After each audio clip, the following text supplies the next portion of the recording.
Hi, my name is Pratik Dwivedi, and in this video I am going to talk about results from our recent research work, learning the coefficients, a presentable version of border complexity and application to circuit factoring. It is a joint work carried out at IIT Kanpur together with Nitin Saxena and CS Bhargav. So we want to study polynomials, a ubiquitous object in computer science.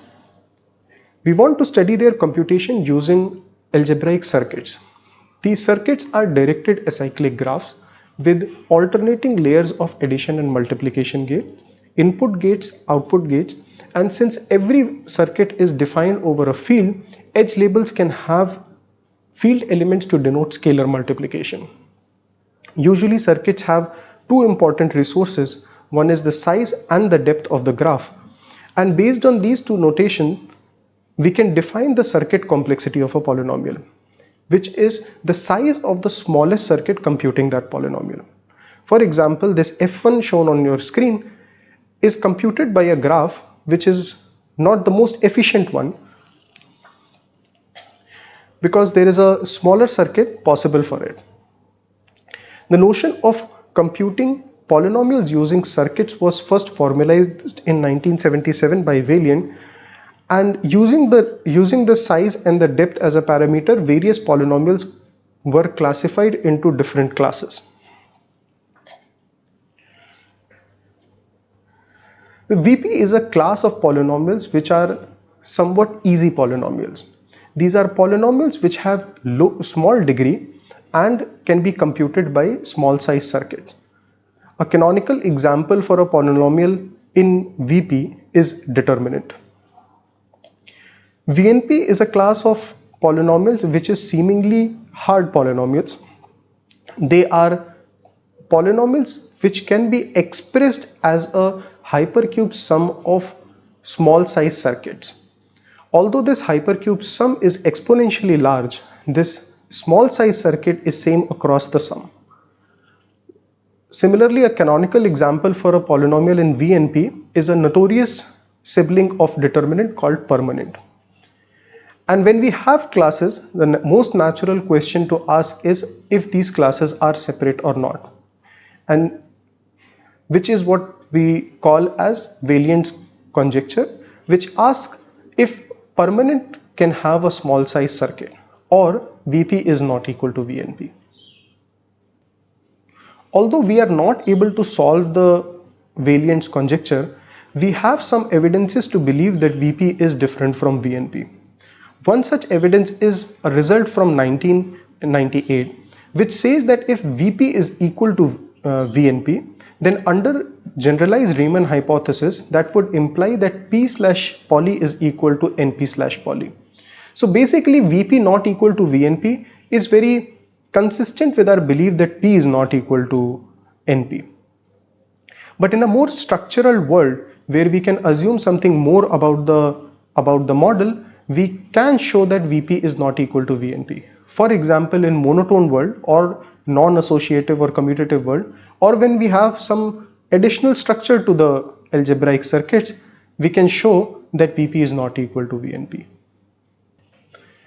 With an ambitious aim of resolving such conjectures, geometric complexity theory program introduced algebraic approximation in this framework. Basically, we say that a polynomial G approximate f with the help of an auxiliary variable epsilon if G is equal to epsilon raised to m times f plus some higher order terms. Here the variable m is called the order of approximation. When this approximating polynomial G is computable by a circuit class C, we say that f belongs to C bar. For example, this circuit complexity class can be VP, then we will say f is in VP bar. Now with this notion in hand, we can define border complexity of a polynomial as the smallest circuit which can approximate that polynomial, and we use size bar of f to denote that.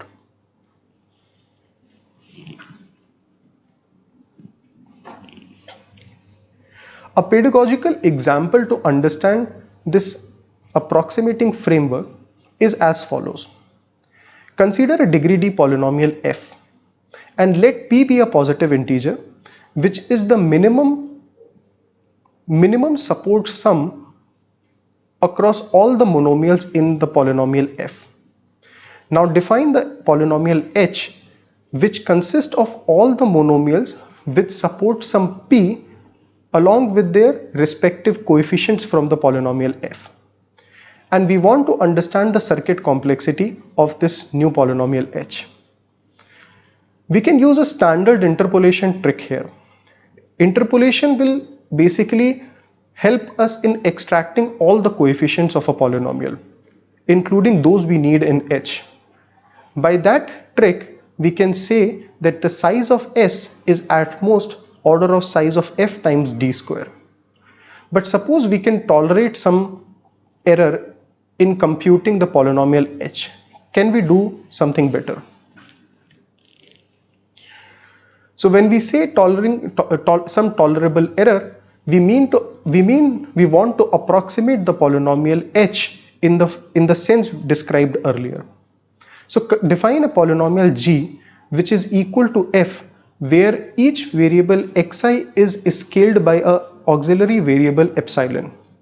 With some simple manipulation, we realize that this new polynomial g is equal to epsilon raised to p times h plus some higher order epsilon terms which are hidden in order of epsilon. And as you can see, this is in exactly the form we need to say that g is approximating h. Very clearly we can see that size of g or border complexity of the polynomial h is at most order of size f. Recall from the previous slide that this is a slight improvement. So the question is, can we always do better with the help of this auxiliary variable? Can we always compute polynomials? Can we always approximate polynomials more efficiently than we can exactly compute them? This brings us to the question that given the border complexity of a polynomial, can we compute the exact circuit complexity of that polynomial? This question is known as debordering. Note that although as epsilon tends to 0 and epsilon raised to m times g, we will reach f, but these circuits cannot compute such limits, and we cannot really put epsilon is equal to 0 and epsilon raised to minus m times g. But in 2004, Peter Burgesser observed that given a approximating polynomial, we can bound the degree of the auxiliary variable epsilon, and using that together with the interpolation idea, we get a very straightforward bound that the size of f is at most exponential in the border complexity of that polynomial. But the question is, can we improve? Can we do anything better than that? In certain restricted setting, we can do better, but in general, nothing better than this is known. One of the reasons why understanding border complexity is difficult or debordering is difficult is because epsilon polynomials used in the approximating polynomial are treated as free constant. They can be of arbitrarily large circuit complexity, but they will still be treated as free constants.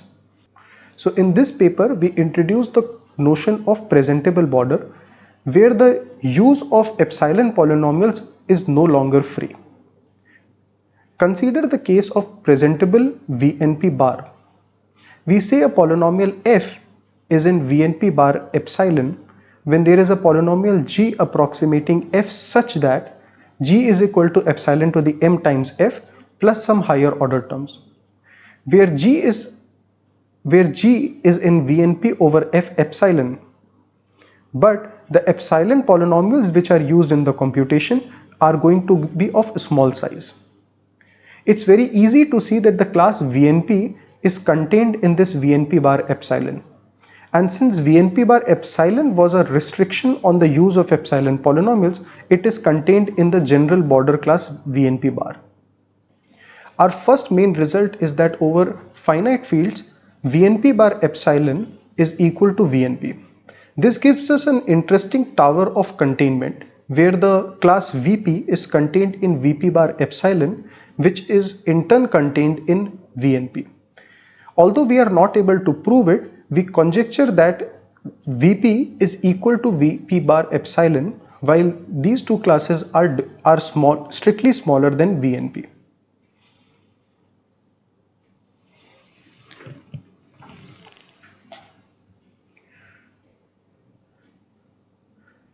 To prove this, instead of using the definition of VNP, we take a slightly different approach and use famous VNP criterion, which says that if the coefficient of a polynomial f can be computed efficiently using a function which is in, let's say, sharp p/poly, then f is in VNP.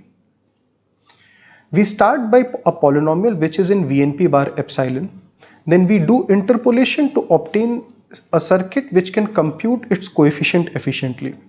Then we translate this algebraic circuit to the Boolean world, and using the properties of sharp p/poly, we obtain a function which can compute the coefficients and show that this function is in sharp p/poly.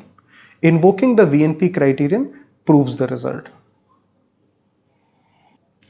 While geometric complexity theory was using border complexity to prove big conjectures, Peter Burgesser was using border complexity to understand factorization of these circuits.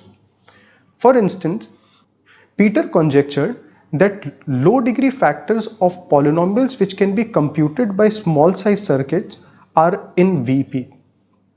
Although it was not proved, he showed that these low degree factors are in VP bar. We observed that these low degree factors are not just in VP bar but in presentable version of VP bar, which is VP bar epsilon. Then over finite fields, using our first main result, we obtained that these low degree factors are actually explicit, which is a progress towards solving the factor conjecture. Lastly, it was a long time conjecture that VNP is closed under factoring, and in 2018 Cho, Kumar and Solomon showed that that is indeed the case over fields of characteristic 0. In our paper, we extend this result and show that for any finite field, VNP is closed under factorization. That also shows that factors of VP over finite fields are explicit. The main bottleneck of showing VNP is closed under factorization was a simple case when f is equal to u raised to p, where p is the characteristic of the field. Notice that this induces a very obvious Frobenius map between the coefficients of polynomial f and the coefficients of the factor u. Using the technique of our first main result, we prove that the converse of VNP criterion is also true. That is, over finite fields, if a polynomial f is in VNP, then the coefficients of f can be computed by a function which is in sharp p/poly. We use this criterion to obtain the function which can compute the coefficient of the polynomial f. Using the Frobenius map, we map these coefficients to the respective coefficient of the factor u, and then once again use VNP criterion to obtain to show that u is in VNP. We have a few open problems in this paper. First of which is to show that VNP bar epsilon is explicit over bigger fields like field of rational. Second is, can we prove that VP is equal to VP bar epsilon? We are very excited to introduce this new notion of presentable border. Our main result and its application to factoring is very exciting and motivates us to look deeper and investigate it further for more insightful results.